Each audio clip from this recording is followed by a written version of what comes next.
সকাল 8:15 মানুষ কেউ অফিসে যাচ্ছিল, কেউ খেতে খামারে কাজ করতে যাচ্ছিল। লিটল বয় নামে একটা বোম মেরেছে তারা। আমি নিজে দেখে এসেছি জাপানের হিরোশিমাতে। এই বোমের আঘাতে, পারমাণবিক এই বোমার রেডিয়েশনে আঘাতে, বোম ব্লাস্ট হওয়ার পরে মুহূর্তের মধ্যে 1,40,000 নাই। একটা মানুষ পারেন এমন কিছু নাই, বিশ্বাস করতে হবে। মানুষ যা কল্পনা করতে পারে ওইটা মানুষ করে দেখাতে পারে। আমরা যখন আমার পিতার পৃষ্ঠদেশে ছিলাম, পিতার পৃষ্ঠদেশ থেকে শুক্রাণু যখন মায়ের গর্ভদেশে যেয়ে পড়ে, কতটা শুক্রাণু ভ্রমণ শুরু করে জানো? 20 কোটি শুক্রাণু। ওই 20 কোটি শুক্রাণুর মধ্যে থেকে তুমি আমি আজকে এক বিকশিত শুক্রাণু মানব রূপে পৃথিবীতে এসেছি। সুবহানাল্লাহ। সেদিন আমি এত ছোট ছিলাম, মাইক্রোস্কোপ দিয়েও আমার অস্তিত্ব টের পাওয়া যায় না।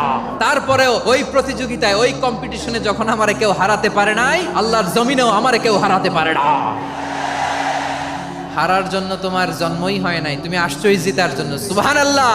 একটা কথা জীবনের সাথে সেট করে নিতে হবে, আমি জিতি নয় শিখি, আমি কখনো হারি না।